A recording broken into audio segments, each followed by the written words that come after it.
नमस्कार, मैं जितेंद्र चतुर्वेदी। अरविंद केजरीवाल सबसे बड़ी बाजी हार गए। हालांकि तब आप कहेंगे कि विधानसभा में तो जो विश्वास मत था वो अरविंद केजरीवाल की सरकार जीत गई।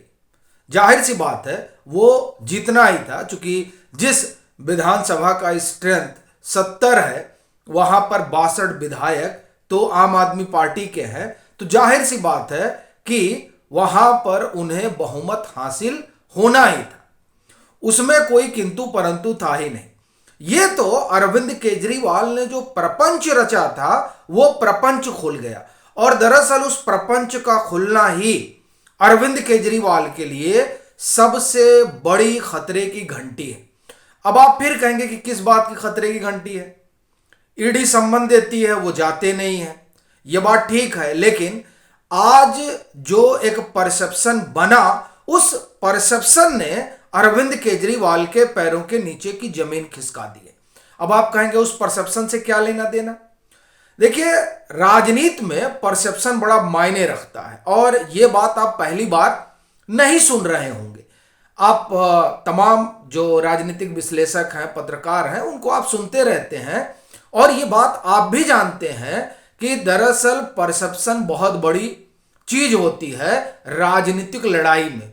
अरविंद केजरीवाल ने एक परसेप्शन गढ़ा था, वो ये कि हम जो वीआईपी कल्चर है उसके खिलाफ है, हम भ्रष्टाचार के खिलाफ है, और हम जो है वो ईमानदारी के पुरोधा हैं।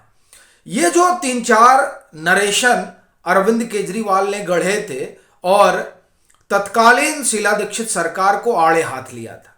और इस परसेप्शन में उन्होंने एक चीज और जोड़ी थी, वो ये कि हम कांग्रेस और भाजपा से अलग हैं और एक अलग तरह की राजनीतिक लकीर खींचना चाहते हैं।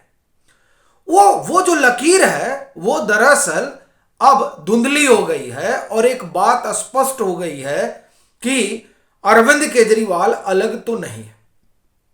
अब आप कहेंगे कि इसमें नया क्या है? तो नया है वो क्या, वही मैं आपको बताने जा रहा हूं, और इसीलिए कह रहा हूं कि अरविंद केजरीवाल अपनी सबसे बड़ी जो बाजी है वो उनके हाथ से निकल गई है। देखिए, हुआ क्या कि 17 फरवरी को इनकी पेशी थी। कहां? राउज एवेन्यू कोर्ट में सम्मन हो रखा था। किस बाबत?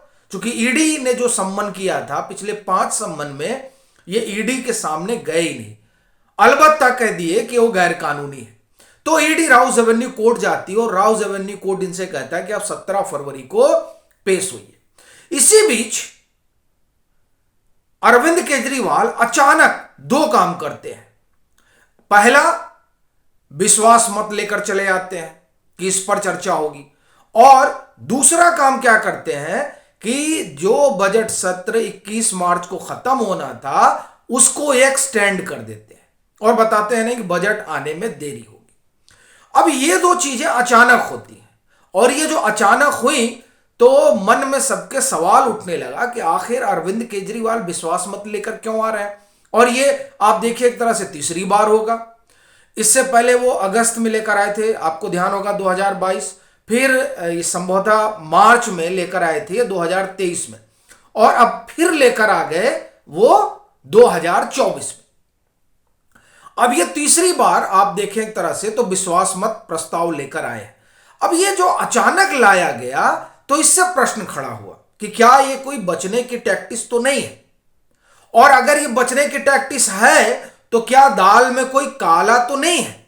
ये 2 सवाल मन में उठे, और ये जो 2 सवाल उठे उस पर मुहर लगा दी अरविंद केजरीवाल ने 17 फरवरी को, जब वो कोर्ट के सामने सशरीर तो नहीं पेश हुए लेकिन वीडियो कॉन्फ्रेंसिंग के जरिए उपस्थित हुए, और वहां पर उन्होंने 2 बातें बताई, और उन 2 बातों ने साफ कर दिया कि अरविंद केजरीवाल ने पिछले 10 सालों में, और मैं 10 साल की बात भी ना करूं तो मैं ये कहूं कि 2011-12 में जिस अन्ना आंदोलन में उन्होंने अनशन किया था और वहां से अपनी एक छवि गढ़ी थी, और उस छवि में वो खंबे पर चढ़ जाने वाला दुबला पतला शख्स, और आम आदमी के लिए लड़ने वाला शख्स, राशन के लिए थप्पड़ खाने वाला शख्स, जी हाँ, आरटीआई एक्टिविस्ट थे, ऐसा नहीं है। बड़ी मार कुटाई भी हुई है अरविंद केजरीवाल की, लेकिन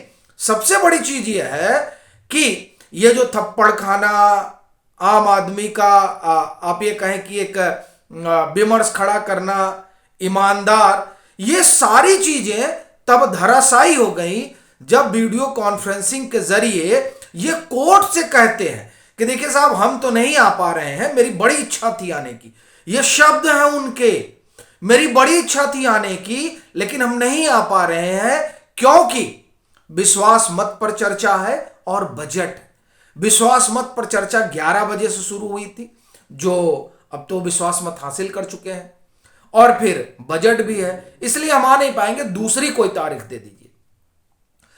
और जब उन्होंने कहा कि दूसरी कोई तारीख दे दीजिए और विश्वास मत है इसकी वजह से नहीं आ सकते, बजट की वजह से नहीं आ सकते, तब इस धारणा को बल मिल गया कि साहब अरविंद केजरीवाल सशरीर कोर्ट में पेश नहीं होना चाहते थे, क्योंकि उनको डर था कि कहीं वहीं से ईडी उनको गिरफ्तार न कर ले। इसलिए उन्होंने विश्वास मत का दांव चला लास्ट मोमेंट पर। अचानक ट्वीट हुआ भाई, आपने गौर किया होगा कल खबरों पर, अचानक कि साहब विश्वास मत हम लेकर आ रहे हैं विधानसभा में। और दूसरा जो यह था कि बजट सेशन को एक्सटेंड इसलिए किया गया है क्योंकि ईडी के सामने पेश ना होना पड़े, कोर्ट ना जाना पड़े, इस बात पर भी मुहर लग गई। और इसके साथ ही यह जो विमर्श था कि दाल में कुछ काला है, यानी ये जो मफलर मैन है, जो जिन्होंने अपनी एक छवि गढ़ी थी और कहा कि साहब ईमानदारी का पर्याय तो अरविंद केजरीवाल है, तो यह बात अब गड़बड़ है। यानी मफलर मैन जो है ये अपने मफलर में बहुत कुछ छुपाए हुए हैं, और जो चीजें इन्होंने लपेट रखी हैं वो एक झटके में, जब कोर्ट में इन्होंने दो बातें कही तो खुलकर सामने आ गई, जो हमने अभी आपको पीछे बताया। तो इस तरह से अगर आप देखें तो अरविंद केजरीवाल ने अपने राजनीतिक जीवन की सबसे बड़ी गलती कर दी है। और वो गलती है, पहला तो आप पेश नहीं हुए, और दूसरा जब आप पेश हुए तो आपने जो बात बताई कि नहीं साहब ये है, और ये दोनों ही चीजें पेशी के एक रोज पहले हो जाती हैं। तो ये जो दो घटना है, बजट सेशन का एक्सटेंड होना और अचानक विश्वास प्रस्ताव का आना, इन दो बातों ने अरविंद केजरीवाल ने जो तमाम चेहरे वगैरह लगा रखे हैं वो सारे मुखौटे उतर गए। और ये अरविंद केजरीवाल के गिरफ्तार होने से बड़ी घटना है, यह आप मानकर चलिए। चूंकि राजनीतिक लड़ाई परसेप्शन पर लड़ी जाती है, राहुल गांधी कब पप्पू बन गए ये ना राहुल गांधी को पता चला और ना कांग्रेस को पता चला, और आज कांग्रेस अपने सबसे बुरे दौर से गुजर रही है। आलम यह है कि पार्टी के भीतर विद्रोह जैसी स्थिति है, कोई आला कमान की बात सुनने को तैयार नहीं है, फिर वो चाहे दिग्विजय सिंह हो, कमलनाथ हो, अशोक गहलोत हो। क्यों?